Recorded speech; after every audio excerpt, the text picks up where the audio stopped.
I see many familiar people in the audience, obviously students, but also those of you who have been joining us every week, and thank you so much for being such regulars. Oh, thank you. Thank you. As you already know, but I will repeat this, this course is under the auspices of Thinking Through the Arts and Design at Berkeley, the Big Ideas course. And it's a project that's both public and a public lecture series, as is today, and also part course on Mondays for the students. It's made possible by the generous support from the Mellon Foundation, Cal Performances, Lisa and Douglas Goldman, and the Arts and Design Initiative, and Shannon Jackson, who runs the Art and Design Initiative, is here today in the audience with us. So with that said, I'm going to introduce Dena Beard, who is our guest today, and then Dena will introduce our surprise guest. And I wanted to say that today's title is Alternative Spaces and Subjectile, help me out. What is the title? Subjectile space. Alternative spaces and subjectile space. Twice, okay. And in our course on Monday, students, I'm talking to you. I gave a talk entitled Disobedient Objects, and we looked how video art was born out of the invention of the Sony Portapak in 1965, and how artists who deployed this new equipment, dismantled the dominant mass media systems and the received culture, either in, like a Bruce Naumann's work, in a closed studio practice, and or like Ant Farm with Media Burn that we saw, in a public practice. So when we talked about this new form of video art coming out of happenings and performance art, or creating performance art, we also talked about the necessity to create new spaces, what we've been calling counter spaces, what we can also call alternative spaces, and what Dena Beard today will be referring to as subjectile spaces. And with these new spaces, which take place in our countercultural movements of the 60s and 70s, that new types of audiences are created, and new types of receptional engagements are created. And so I ended my talk on Monday kind of in a crazy manner, introducing you to Jacques Derrida as a countercultural figure in the academy. But his deconstruction really opened up and radical openings for new spaces in academia and in the art world, and his theorizing did that as well. And the word subjectile, which is in Dena's title, comes from what I remember well, reading it and not understanding at all what it meant in 1994 when it came out in Yale French Studies. It came out under Maddening the Subjectile, and it was authored by Marianne Cause and Jacques Derrida, which might mean something to some of you in the audience. At the time, as I said, I didn't quite understand what subjectile was, but I've asked Dena today, I gave her the assignment to explain it to us, as well as I actually asked Dena here and gave her a very particular assignment, and I hope you broke all the rules, but was to really look at the history of alternative spaces, specifically in the Bay Area and in San Francisco. So with that said, I would like to introduce the great Dena Beard, who worked here at the Berkeley Art Museum as the assistant curator for over 7 years, and worked on several exhibitions here: D-L Alvarez, Lutz Bacher, Anna Halprin, Desiree Holman, Barry McGee, and Martha Colburn, Jill Magid, Trevor Paglen, and others. And currently, I think since 2014, Dena has done something that no one else, I have to say, in the Bay Area was able to do, which is she was able to save, and I speak from personal experience, not having been able to keep the New Langton as a board, as a community. We were not able to keep New Langton in San Francisco. The archives, finally, we managed to get them to Stanford. The Museum of Craft and Folk Art closed down. Most of our venues that came out of the 70s in San Francisco are very important, small, nimble, flexible, artist-run spaces have disappeared in San Francisco. And Dena took the reins in 2014 and has been a visionary who saved the lab and has created and commissioned programs and created a really interesting programmatic model, which we can talk about later. And with artists such as Ellen Fullman, Jacqueline Gordon, Dora Garcia, upcoming Cal Spelacek, one of the machine artists and punk artists of San Francisco, and Brontez Purnell, who's going to be here today, or is here. So Dena works tirelessly on behalf of artists. It's a very unique role that she has as a curator. There is no sort of bureaucracy between Dena and the artists, which we find in museums, these layers of bureaucracy that make art making often very difficult. And Dena works directly with her artists. So with that said, I would like to welcome Dena Beard to the podium. Thank you.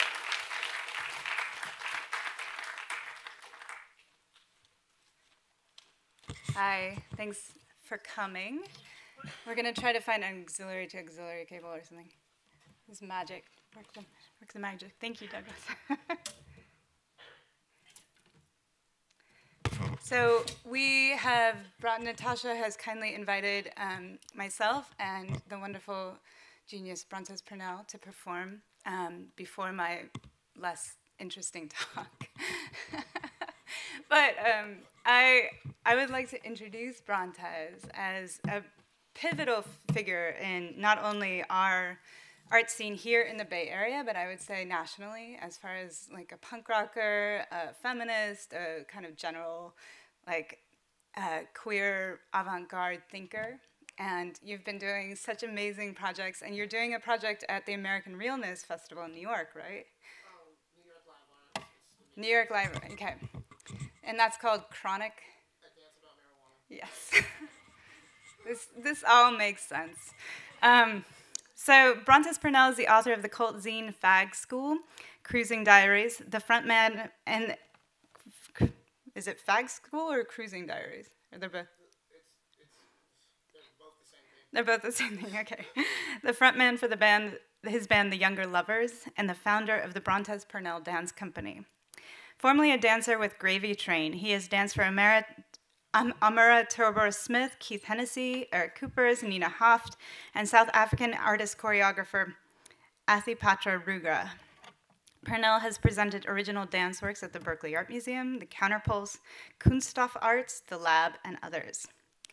So there's this beautiful, beautiful film online called Free Jazz that you did with Gary Fembot, and it's an 18mm black and white dance film that's pretty groundbreaking and extraordinary. And that's what kind of launched you into my hemisphere of being like, I'm a lazy person who rarely gets out, and I got to see the film online. I was like, oh crap, I'm missing out on all the good stuff. So I immediately went to the garage and saw your piece with Sophia Wang with the Brontez Purnell Dance Company. So that was excellent. So we're trying to hook up the audio. Are we close? I'm not sure. Okay. Should just play. Yeah, this isn't going to work right now. Oh no, shoot. Sorry. Is there a way to play it through my computer? Because the sound is working on my computer. Not off that thing. Okay. Do you have a thumb drive or something? I do. I have a thumb drive. No, I mean if this is on a thumb drive. Oh, shoot. Do you have it on any other format? Is it on Google Drive or Dropbox? Or? No, it's cool. You can do it without it? Yeah, I can do it without it. Do you want me to like Spotify playlist it or anything? No, it's all... It's all, okay.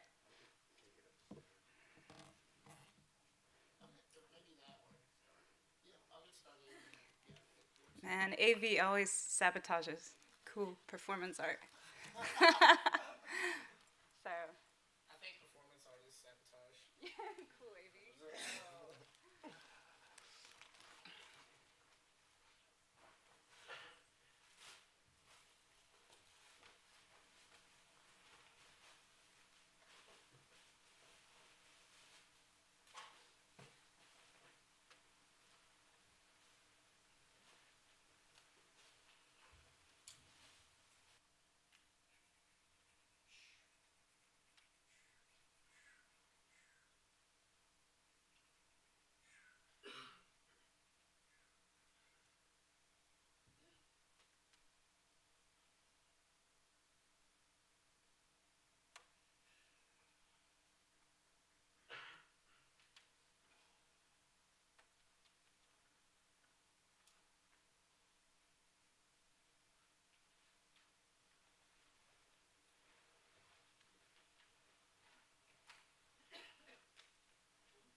some bar in San Francisco. It was definitely there.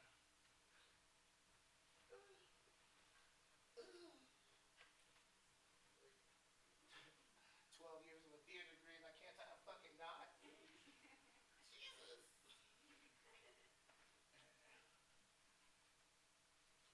This is gonna fucking work this time. Where did you get your theater degree? Cal State East Bay. How do you define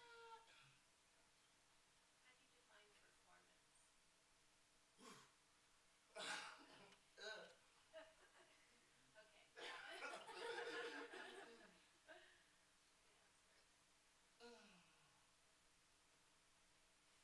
What sound should we be listening to?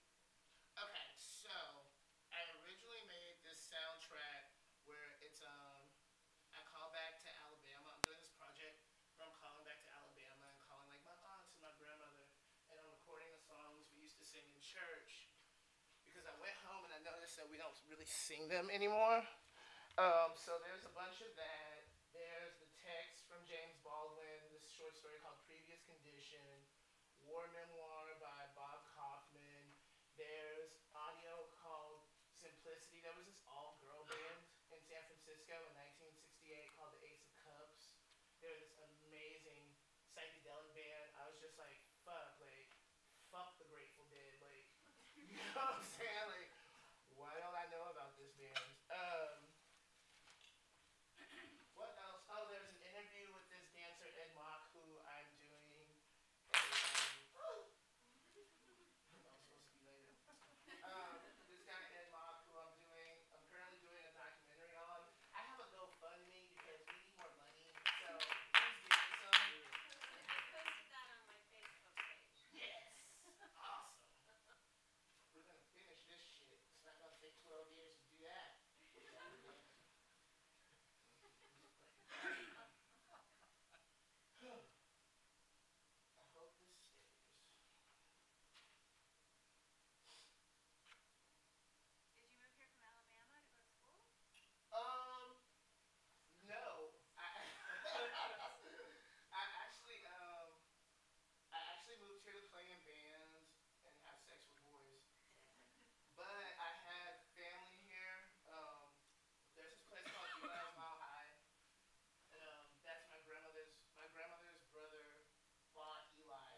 Can I ask you questions while you clean up? Yes. So you've been at the in residence at the lab for about 10 months now? Yeah? Yeah. It's been nuts. It's been super fun. It's been the easiest thing ever. Oh, yeah. Yeah, PR. Come to the lab. It's at 2948 16th Street at the corner of Cap and 16th.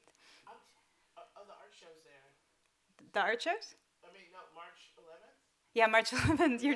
You're doing a show. Yeah. Yeah, Saturday, March 11th. No New Art and No New Dance Festival put on and created and conceived by Brontez Purnell with a host of other artists and musicians and DJs and filmmakers. Can you give us a preview? This is going to be a great party. No, it's going to be a cool party. We have the editor for SF Weekly, Channing Joseph, is going to give a performance, and also he's going to talk about this upcoming book. He's doing some book about how in, like, there was some black drag queen raid, like, in, like, 1858 in D.C., and he's, like, 12 black drag queens. Like, drag queens were, like, like, publicly ostracized. It was the first known drag raid. He's writing a book about it. He's going to talk about it. There's the performance artist, Dena Beard. She just did some work over at Soma Arts. Does anyone remember that band Das Races? Mm-hmm. Oh yeah, so Victor from Das Races, he's putting in some pieces. He's like painting and stuff, and then there's that punk band Ugly, they're playing. There's Trill Team 6, there's this DJ crew in Oakland who are pretty awesome. They're going to be providing the sounds. I'm doing some new work with my friend Zara. You guys should come, because it'll be fun. Please come. Donations of all sorts accepted at the door. I'm going to kick you out of your group. No. But yeah, it starts at 10 p.m. and it'll go till we're done. Yeah.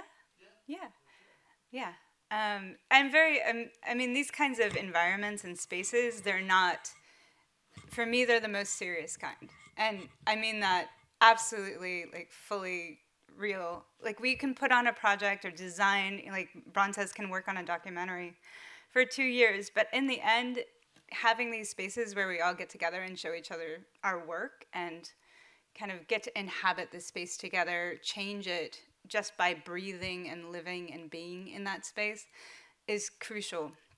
And I think that's what one reason why this has been such an important residency for me, specifically, tying back to those spaces that I love in Oakland and the way that communities kind of intersect and interact. Institutionally, it's very difficult to host large projects like that, and that have that sense of flexibility or weirdness, or just that extemporality. And I love it when other people do it, because then it's just like poosh, it happens, poosh. Yeah, magic. So why did you tie the audience up?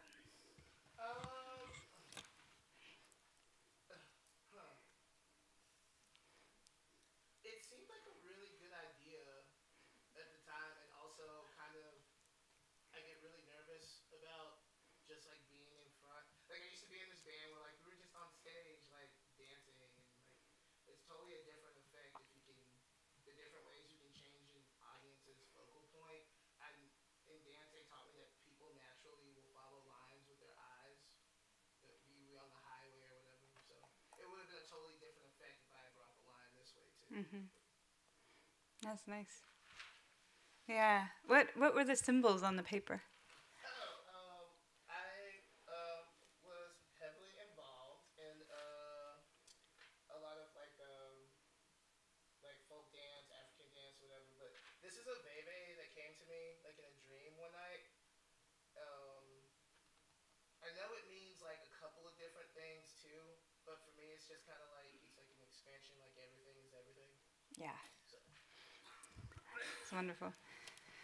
I'm really interested in the ways that certain kinds of practices and certain kinds of, how experiences and art practice kind of continually dismantle each other. So Yeah, you're a zine maker, you're a writer, you're a choreographer, you're a dancer, you're a musician, you're a uncle. Yeah, all of these things. But yeah, just the constant melding back and forth. You're now a filmmaker, which is, you were a filmmaker too, but now you're like a documentary filmmaker. So much status. Yeah. So. It's groovy living here, right? So groovy.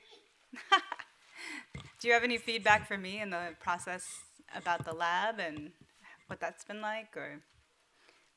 No, I've had a really good time. Like, I just, it's really easy to have inspiration, but sometimes my follow through cannot always be the best. But just this project has taught me a lot about follow through and just seeing something to fruition. Also being in a space where like sometimes when you're like making something, you can want it to look a certain way, but it's like having a baby. It's like you can want it to look a certain way, but the baby actually tells you what it looks like. So just being with that type of process. Oh my God. It's really groovy. I love the lab. Great. The lab doesn't have a stage unless the artist asks for a stage. So Precisely. Yeah, we're an entirely flexible space. So we can be a theater, we can be an open room, we can be a gallery, we can be a music space, we can be, you know, whatever. It's totally flexible in that way. Are y'all cool with that? The residue. Thank you, Brontez, so much. Yeah.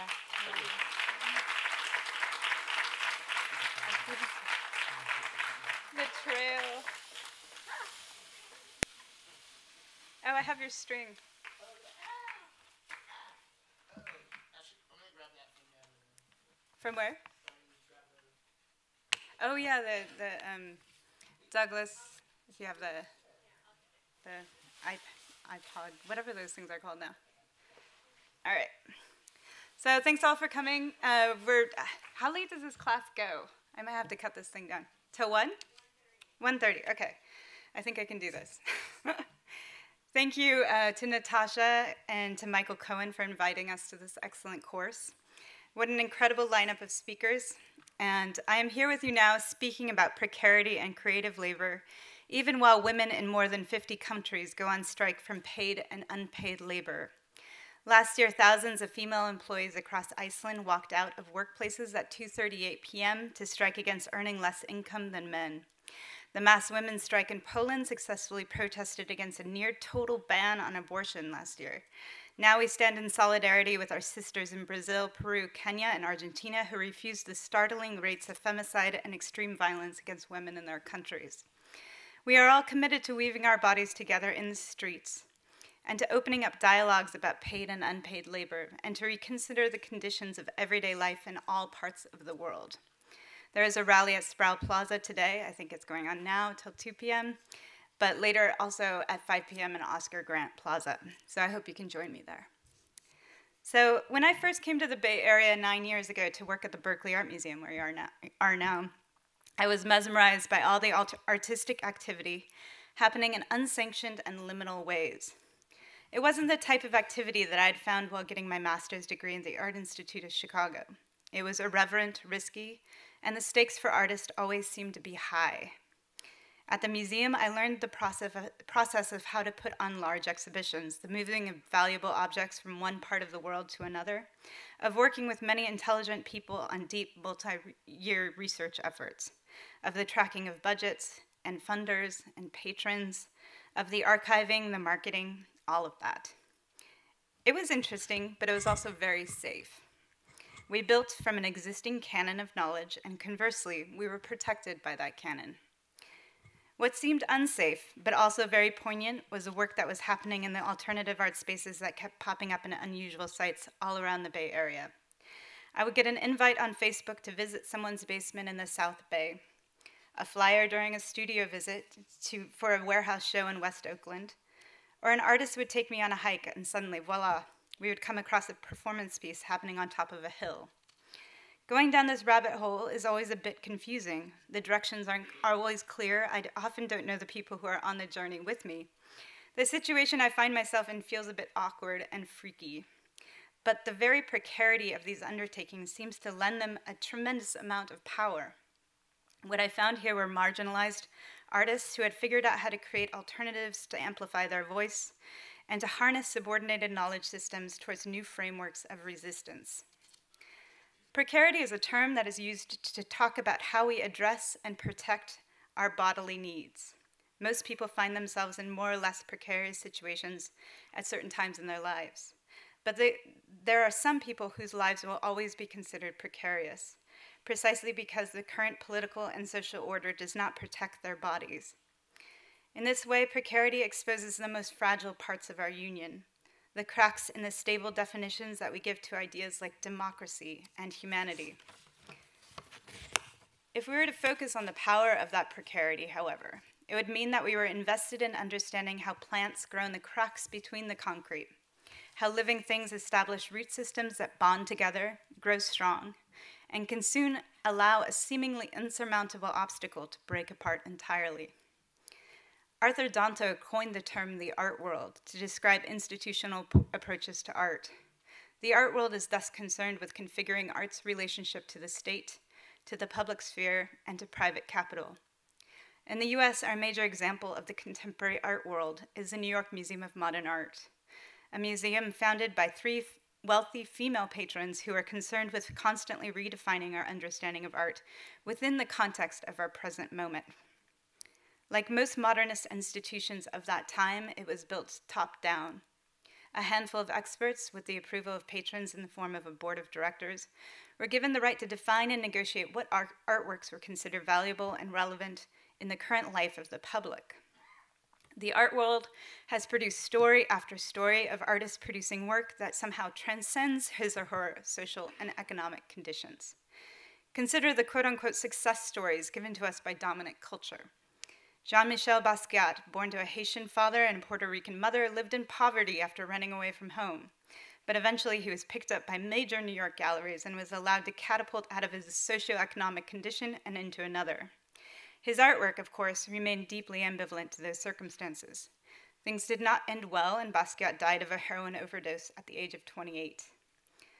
In 1996, the artist Julian Schnabel created a film about Basquiat, infantilizing the artist's desire for autonomy, refusing him his rage, and ultimately crafting a story wherein the artist ceded control over his own work to the more stable hands of the market. Following that movie, Basquiat's prices on the auction house just catapulted out of this world. So what I'm curious about, and what I'll spend the next 40 minutes or so investigating, is how we can refuse to comply with circumstances that lend our lives security while putting other lives at risk. I will give a few examples of how art and creative labor are essential to that process of interrogation and interruption. One thing that I'll come out and say in advance is that I acknowledge my privilege in discussing these situations of precarity.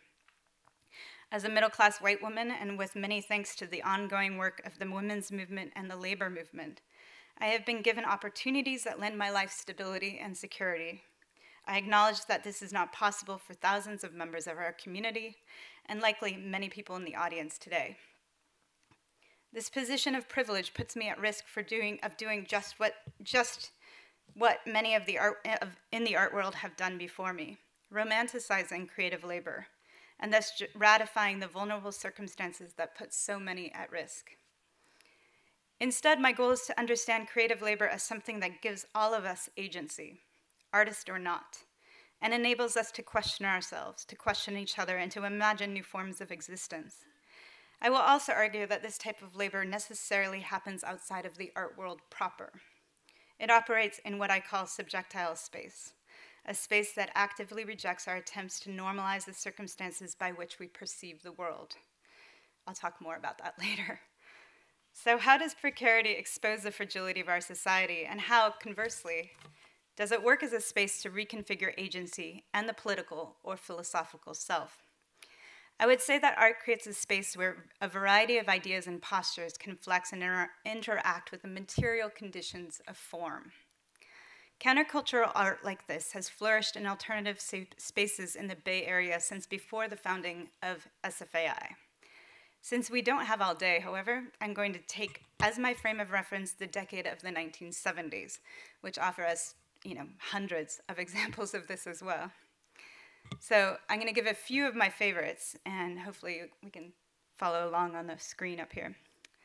So, on September 17th in 1970, in a locked gallery at the Richmond Arts Center, Terry Fox attempted to levitate while lying upon 1.5 tons of earth in the middle of a circle holding 4 clear polyethylene tubes filled with blood, urine, milk, and water, symbolically expelling his spirit from his flesh. Fox had placed a string around his outstretched arms and legs.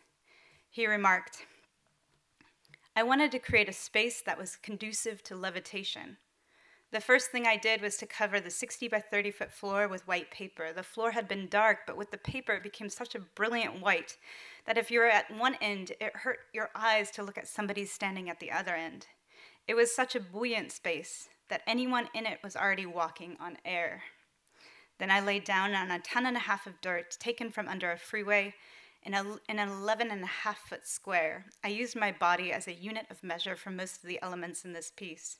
The dirt was taken from the freeway because it held the idea of explosion. When the freeway was built, the earth was compressed, held down. But you can conceive of the earth expanding, exploding the freeway, and the earth itself rising, becoming buoyant. Of course, it's physically impossible. But for me, the mere suggestion was enough. I was trying to rise too. I fasted to empty myself. I drew a circle in the middle of the dirt with my own blood. Its diameter was measured against my own height. According to the medieval notion, that creates a magic space.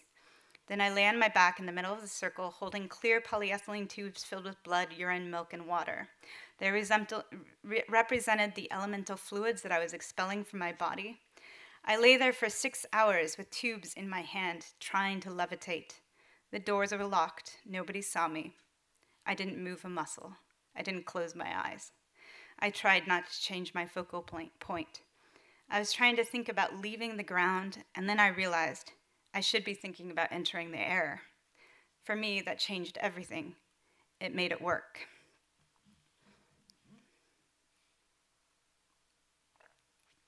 So Fox at the time was seriously ill with Hodgkin's lymphoma, a cancer that attacks the body's immune system. For 11 years, he faced regular inpatient stays at the hospital and in quarantine. Fox began to think of his art as a way to transcend physical determinants, to transcend the boredom and the isolation of his illness. Once he finished the performance in the locked room at the Richmond Arts Center, viewers only saw the imprint of his body on the dirt mound, the vials of fluid, and a typewritten explanation of what had occurred. This residue is what Richmond City administration officials declared to be a fire and health hazard, firing curator Tom Marioni and ordering it removed immediately from the gallery after only 4 days. In this way, Fox's experiment rendered transparent his precarious circumstance. Even the residue of his body was considered sick, unfit for public space. Yet his experiment also provided an antidote. After the AIDS decades, Fox's work makes more sense now than ever. The artist created a ritual to reclaim his body in spite of his body, and by doing so, he left behind a work of art that contained tangible energy. Fox was cured of his Hodgkin's lymphoma almost miraculously not long after this ritual. Fox's work was an indeterminate message to himself, but also a revelation of how much spirit can sustain a heartbeat. After being fired from the Richmond Art Center, Tom Marioni went on to found the Museum of Conceptual Art. MoCA was established as a museum of actions and situational art on 3rd Street, near the current location of SF MoMA and YBCA. Marioni said of the project, "What I'm trying to do is make art that's as close to real life as I can without it being real life." MoCA provided him with a space and time to deal with relationships and ideas of his own choosing. The group exhibition, Sound Sculpture As, features an incredible piece by Paul Koss, which had 8 microphones clustered around a 25-pound block of ice to record the sound of their melting. In another work, Marioni using his artistic alias Alan Fish, this one is great, climbed a ladder to pee in a bucket below. The sound modulated during the course of the performance, as one might expect, but it also mixed with the sound of the audience's reaction. In 1971, Mocha FM presented recorded and live pieces on KPF radio in which 5 artists did 1-minute sound pieces. You notice how much sound kind of integrates in with a lot of these projects. Wednesday afternoons featured Tom Marioni's ongoing piece, The Act of Drinking Beer with Friends is the Highest Form of Art. I love it that you all laugh. It never still exists, which persists to this day, and where I have served as a bartender a few times. The performance, of course, is described literally by its name. For 16 years, Marioni and invited friends have gathered every Wednesday to drink beer and talk about art. Marioni wanted Mocha to retain the integrity of its earlier history as a printing company, the space that Mocha was in. And in 1976, he commissioned an artist of similar conviction, David Ireland, to restore the walls of Mocha Space from their pristine condition as gallery whites to their original state, stained with ink, covered with marks and holes. Like the Museum of Conceptual Art, which took the actions of everyday life as material, so did Bonnie Shirk use her work to create real-life systems and a living community with the farm, also known as Crossroads Community. Developed in May 1974 as a product of the collective unconscious, the farm was for Shirk a life-scale environmental performative sculpture with a layering of meanings, metaphors, and actual situations. Renting several large buildings adjacent to the Bayshore Freeway interchange at the southeast corner of San Francisco, Shirk and her collaborators began transforming the surroundings into gardens and farmyards with her events and programs for the bordering neighborhoods. So you can kind of see from that image, there's kind of a space in between the freeway interchange. That's where the farm was. This activity was based in her conviction of using art and the creative process to understand human beings in relationship to other life forms. Shirk believes that if we could communicate with and within all living, growing systems, humans could influence their own quality of life as well as sustain the life of the species. The farm had a 2-story building. The lower story contained the actual farm with vegetable gardens, chickens, geese, rabbits, goats, and I think a cow or two. Upstairs was a library and an art gallery. Also on the bottom level was a preschool. The farm would put on DIY shows to raise funds. Viewing the farm as a microcosm of civilization granted Shirk and participants the ability to use their different skills and ideas productively. At the farm, animals and picnic tables were enjoyed by the public, but were received with mixed reactions by bureaucratic structures. In these activities, Shirk maintained 2 central roles, administrator and politician, working to enrich the farm's contribution to the quality of life by negotiating its pragmatic situation in a social and material context. Neighborhood children would care for animals, other helpers planted and tended gardens of flowers and vegetables. Flowers and artists. Artists met for poetry readings or performance events. Action groups met to petition the city's Parks and Recreation Department, attending hearings on the proceedings. The key for Shirk was to allow each participant in the farm to embody his or her own practice as distinctly their own. This allowed genuine dialogue to take place. Also worth mentioning is her excellent portable parks project, which she installed on freeway interchanges, on traffic islands, and on the Mission Street off-ramp. The installations would include sod, palm trees, and cows, creating a direct contradiction to the concrete landscape that was suspended over the city. You can kind of see it, the trees on the top of the freeway there. So 80 Langton Street, which became New Langton Arts, was founded in 1975. According to its founding mission, it was a forum for artwork which requires a more flexible, responsive context and more direct critical and/or supportive feedback than traditional institutions can provide. Langton's events and exhibits focus on time and non-object-oriented art forms such as performance, video, music, dance, and film, as well as other experimental and multidisciplinary situations. The space's multidisciplinary format was revolutionary for its time and inspired a column in the weekly art newspaper Art Week dedicated solely to performance and non-static art. At LinkedIn, artists who showed or organized shows became artist members and elected a 12-member board, which provided curatorial focus. Artists were all given a small honorarium as a result of their funding from the National Endowment of Arts. God rest its soul. Other income was generated by admission charges to the events, the sale of documentation, and fundraising benefits. Since the Board of Artists was entirely responsible for curatorial decisions, there was no set directorial focus for LinkedIn's undertaking. And poetry, experimental music, video, performance art, and visual art, a writers in residence program, as well as an informal talk series, all emerged as distinct series, sometimes merging together, but all reflected the diversity of the artistic spirit that was LinkedIn's magic. At 80 LinkedIn in 1979, Teresa Ha-Kyun Cha performed Pause Still, a work comprised of slide projections, narrative, and a series of bodily movements. Cha uses blank frames, what she calls specific isolated time and space between two images, as a means of investigating certain states, holes in memory, holes in time, the ability and inability to recall and to reminisce. The gap between slides of frames becomes a way to investigate memory, its capacities, and its holes. Cha's use of the blank frame in the screen finds its counterpart in the use of blank and white spaces in the printed page and her written works. These visual gaps function as holes, again, as failures of recall, cognition, and articulation, concrete manifestations of loss and absence. Carl E. Loeffler founded La Mamelle with a magazine in 1975. This magazine aimed to make ephemeral contemporary art more available through media. Under Loeffler's supportive yet enterprising goals for the organization, events and artworks were made accessible to a wider public through extensive publishing program.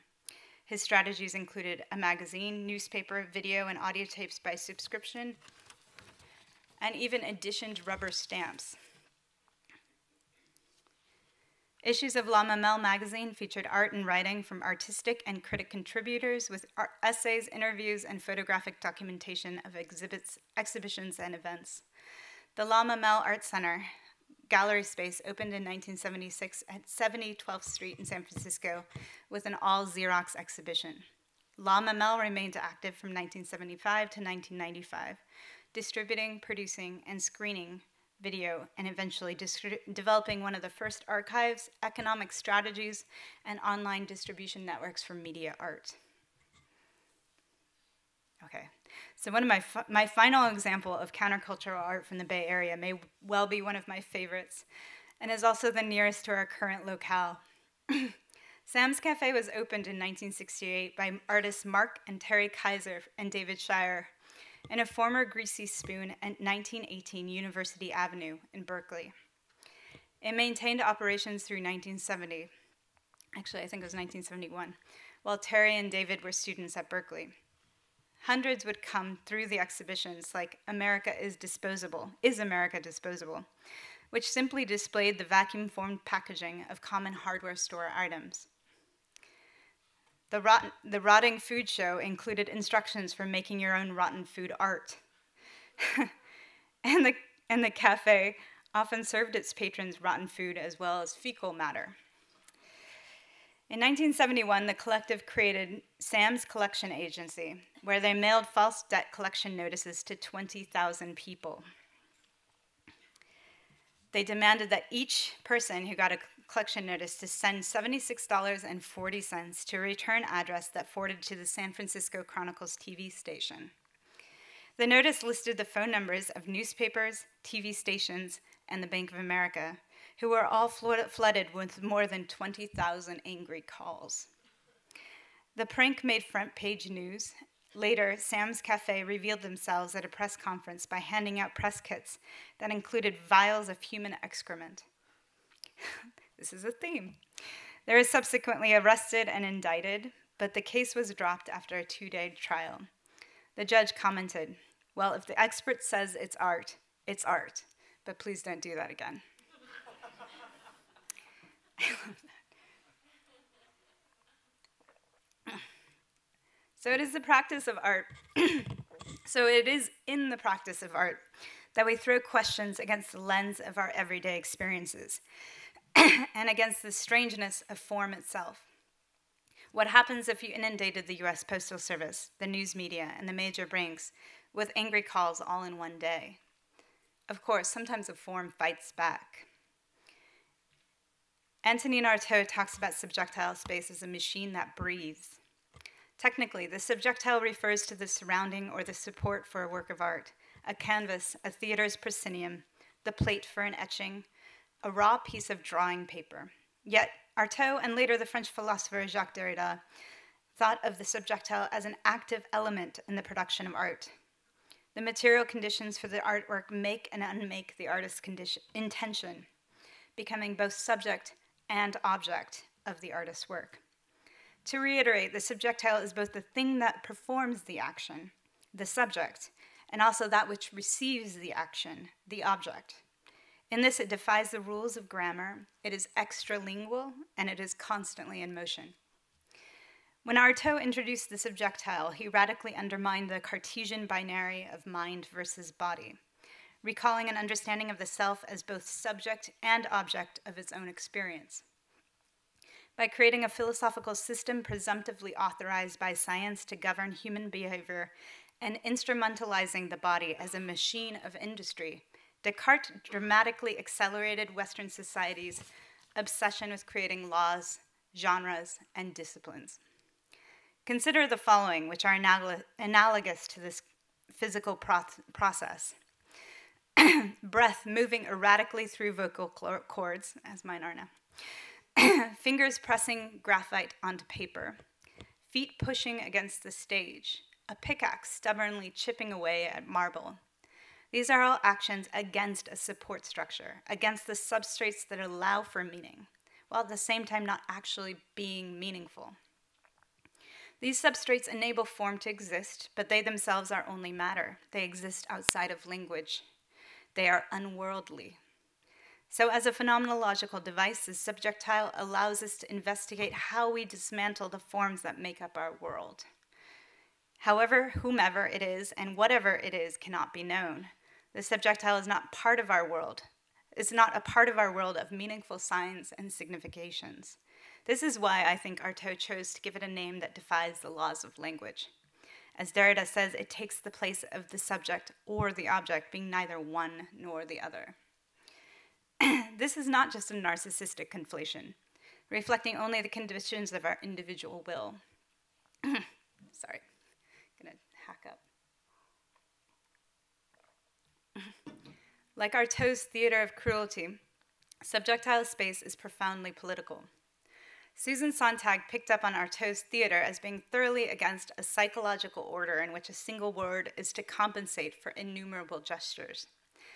We see this impulse nowadays as we try to distill the complicated practice of extralingual investigation into 140-character tweets and snarky art reviews.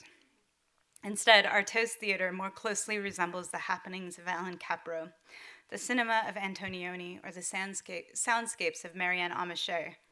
It moves beyond moral dictates, beyond the alienation of mind from body, by taking possession of the site of the subjectile as a place where property would not yet be theft. The crisis we find ourselves in today is the crisis of allowing form to subjugate us, to determine our sensibilities in the world, and even more criminally, our sense of ourselves.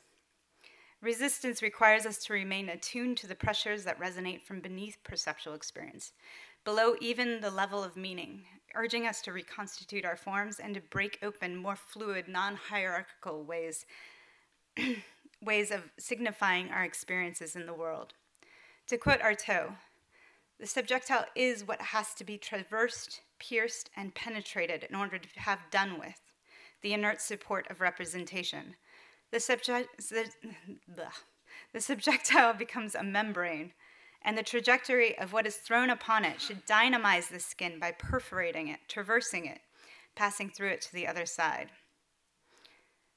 This subjectile is thus a kind of bodily riding, of using the breath, the force of existence, as a way to deliver the body from the domination of form. The Latin subjectus means to throw under, and it is etymologically linked to the word object, with the root "ile," expressing the idea of substance or existence. It is poetic justice, perhaps, that the word itself violently refuses to be subjugated by the rules of language. What is carried across the guttural sounds of this word, subjectile, is the body of the artwork. Artaud's drawing, The Sexual Awkwardness of God, depicts the original disaster, God's inability to create force without form, to make life without containing it. Ultimately, to destroy the limits that structure representation, the systems that bind it to form, other actions must be made.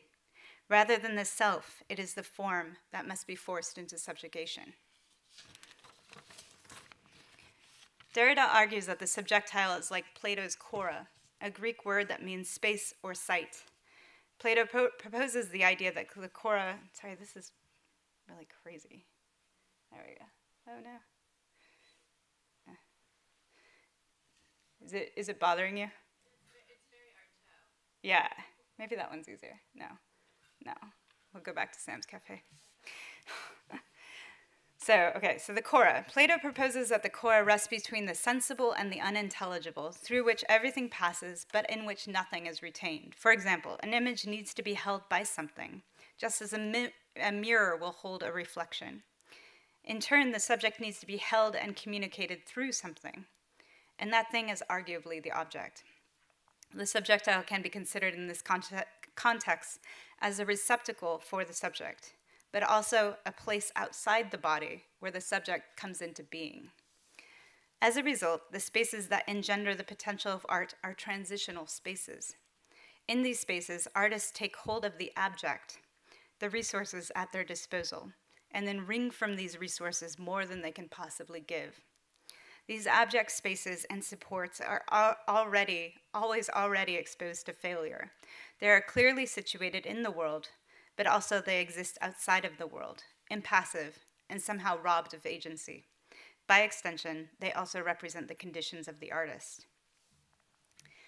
The San Francisco Labor Temple at 16th and Cap Street was opened to the public on February 27, 1915. The May 1916 Union Directory shows 54 unions using the building and its main hall for their meetings. Let's find it.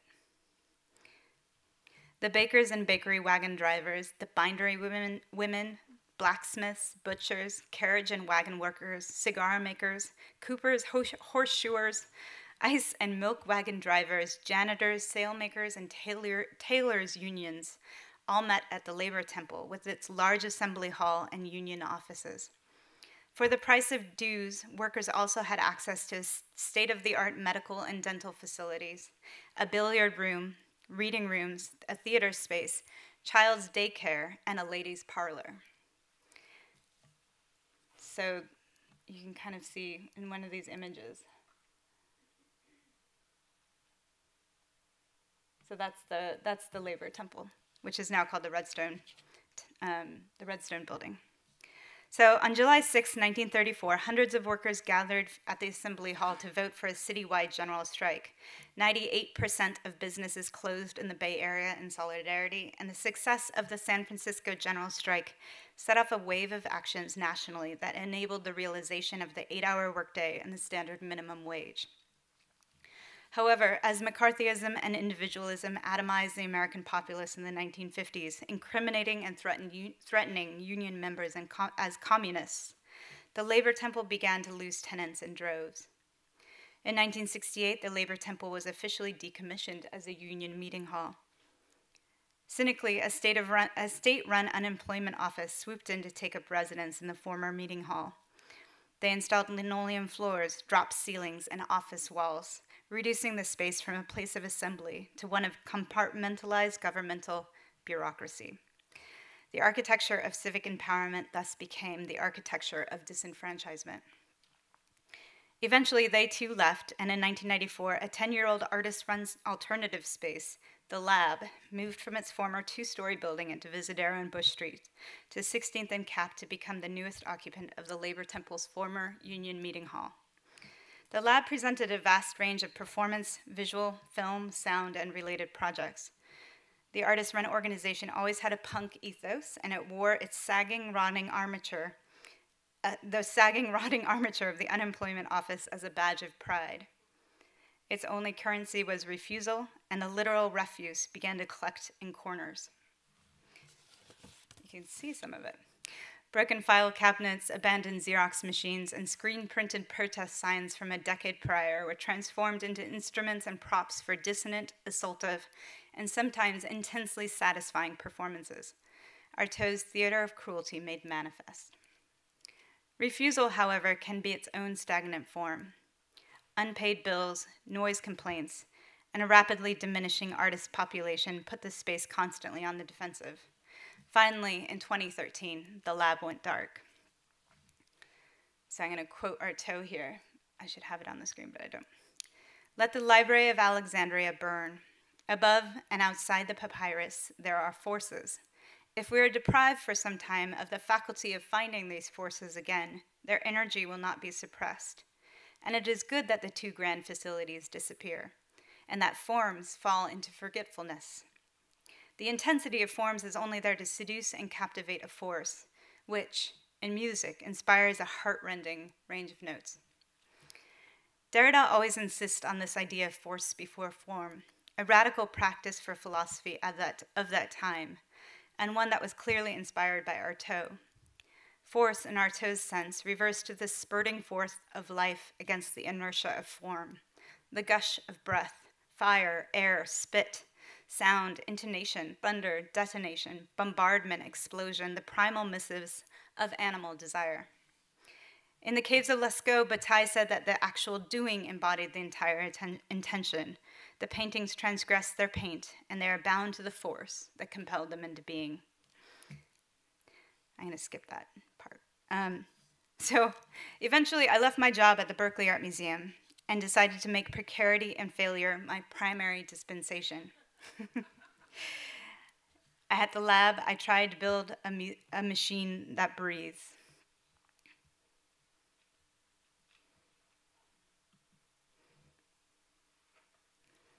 However, the subjectile is a site of cruelty, and likewise, the lab is haunted by its past traumas.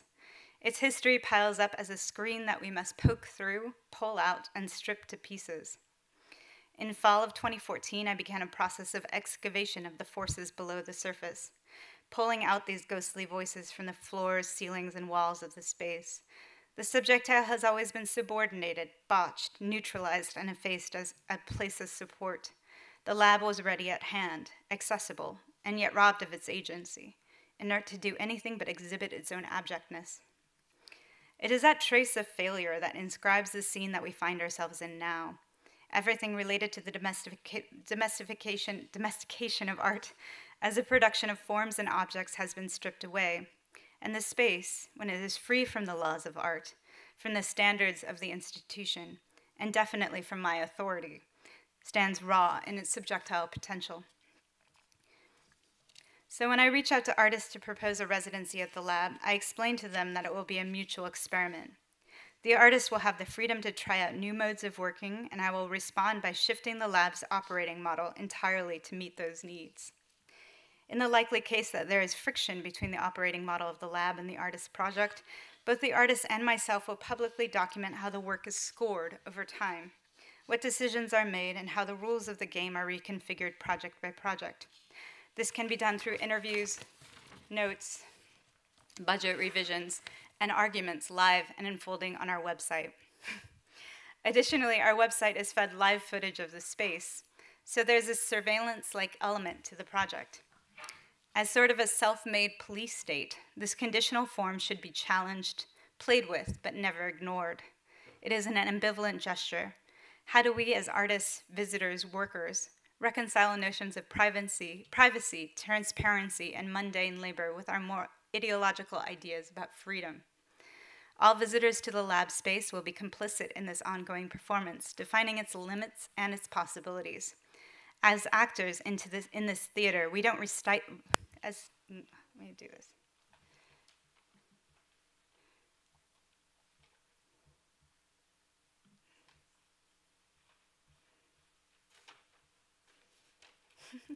Sorry.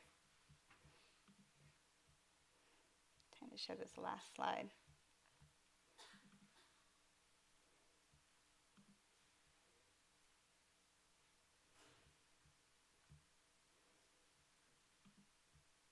Okay.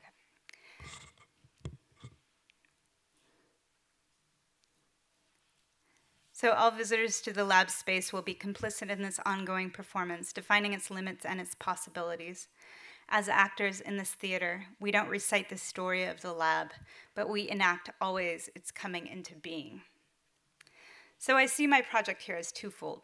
One, to provide the body of the artist with enough financial, conceptual, and material resources to enable them to refuse the conditions of their own subjugation and precarity, if only for a small moment. And two, to create a subjectile space that can be continually botched, effaced, and reconstituted by the artist. On the first point, I'm concerned with the material conditions upon which we throw ourselves. The subjectile vision occurs by protesting the law of the created object, by disturbing the space of the material, and by actively changing the conditions of the primary subjectile, which is the living, breathing body. As the primary subjectile, the body proper must also decide to no longer support the form, the word, the letter of the law, the prohibitions inherent to representation, and the systems that govern perception. This transgression is inherent to the process of making new gestures. When I plotted out the history of the labor temple, I hoped to invoke the memory, in space and in time, of bodies overcoming alienation by refusing the corporal conditions under which they were subjugated. I also wanted to assert the possibility that the lab could provide the same services that the labor temple once did, albeit in a much different context. Politics cannot, in principle, be formulaic. They should always project towards a future, towards a democracy coming into being. As an experiment in that coming into being, I want the lab to restore some agency to the condition of the artist. To that end, the lab commissions 3 art projects per year. Artists receive $25,000 to $70,000 each. Keys to our space, the login for our website, and the option to revise every aspect of our operations. We want to know how far they can take that inquiry and how much we can bend to make the project of art possible on every level. What happens when their work conflicts with the way that we operate the lab? How do we make visible the limits of our freedom? And that's it.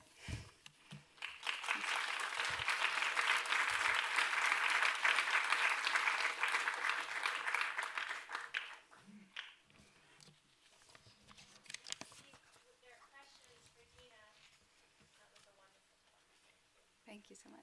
I remember one of my favorite quotes from Dena, which is, "Let's keep the Bay Area arts or art world feral."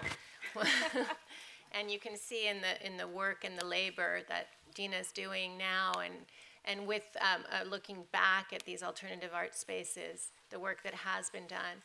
Are there any questions for Dena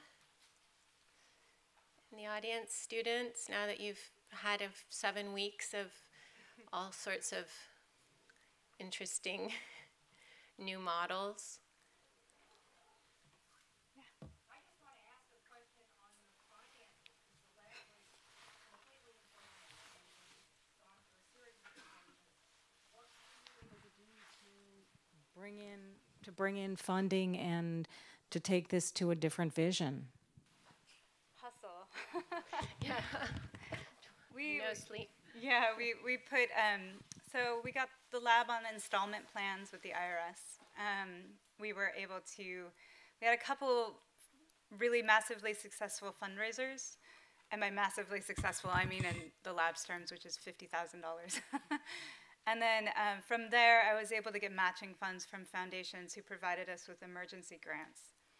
And so one thing I do is I do an annual report every year where I try to render transparent every single way that we've used that money and where we're getting that money from. So yeah, we do a lot of space rentals, we do a lot of memberships, a lot of ticketed events, but a lot of it is foundational support as well. I mean, now that you're afloat, you're in a different place than... Yeah, it's still precarious. Yeah. We're on a month-to-month lease. Yay, for 20 years. Can you describe maybe some place where one of your artists in residence pushed you sort of the what you thought the Yeah. lab could accommodate? Yeah, it's a massive negotiation. One of the resources that through working on this project that I've figured out that artists really need is somebody to help them create legal contracts. And one of the ways we negotiate how the money is spent and distributed is I often say, like, I will pay for human beings, I will pay for personnel, because I really want to make sure that people are getting paid by the hour for a reasonable hourly wage, which our minimum is $25 an hour. So no matter if you're coming in as a sound technician, if you're doing install work, you're getting $25 an hour. By the way, not currency and all the other alternative or the other spaces. Yeah, it's pretty high. It's really high. It's another aspect of the lab that's really positive. Yeah, it's huge. I mean, we're really just about distributing money back to humans.